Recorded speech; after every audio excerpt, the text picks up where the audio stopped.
Still a powerful Category 5 storm, as we heard from Betty and Max, still in the Atlantic.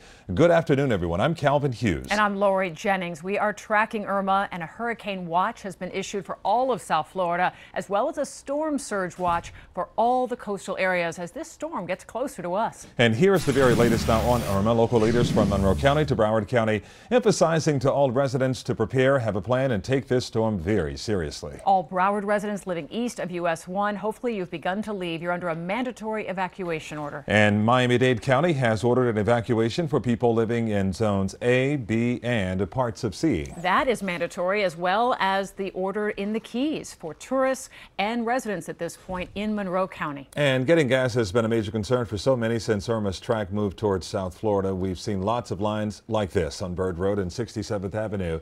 And for folks lined up, a welcome sight as a tanker has arrived to replenish the supply.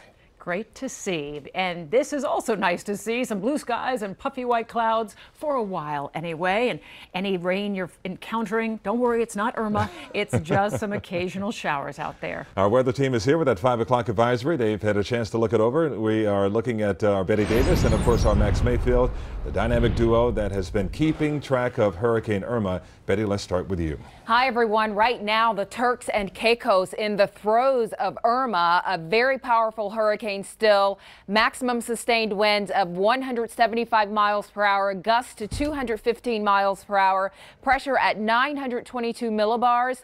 That center about 40 miles south of Grand Turk Island, and the system is moving toward the west-northwest at 16 miles per hour. Here is another view of Irma on the infrared satellite imagery. Obviously very impressive. I'll zoom in so you can get an idea of where the Turks and Caicos are, get your bearings, and notice how far reaching it is, because even down toward that north coast of Hispaniola, parts of Haiti and Dominican Republic also feeling Irma as well, and that's why they are under a hurricane warning, as are the Turks and Caicos, although the Turks and Caicos certainly will bear the brunt of this as that eye wall moves over the Turks right now.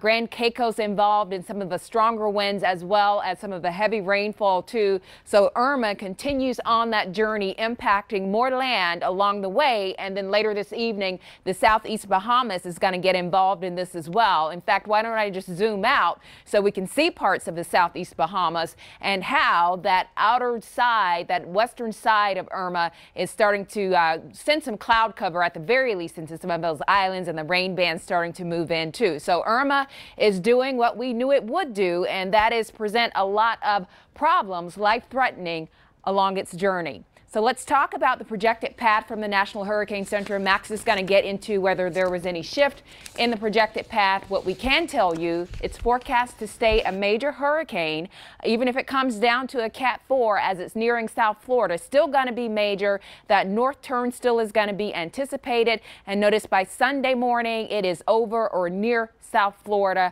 bringing us all kinds of troubles, including storm surge, the wind threat very high. So there is a lot to get to on this system. But Max, we do want to focus on this cone and what it all means for us here in South Florida. And I know you've been looking at the discussion from the National Hurricane Center as well. Actually, no, I haven't seen it yet, but I can tell you about that cone, and I really want to help us not make some of the same mistakes we've made in the past. A lot of people are only looking at the cone, or they're only looking at that line down the middle of the cone. And remember, that cone is only, it's a track cone. It's a cone of uncertainty of where the eye of the hurricane is likely to be. The impacts can extend well beyond that cone. In fact, just look at the current satellite image here, and we'll put the cone on top of that. I mean, look at that. The impacts are already well beyond the cone there. I mean, it's affecting, it's definitely going to affect the Bahamas. It's going to affect Hispaniola.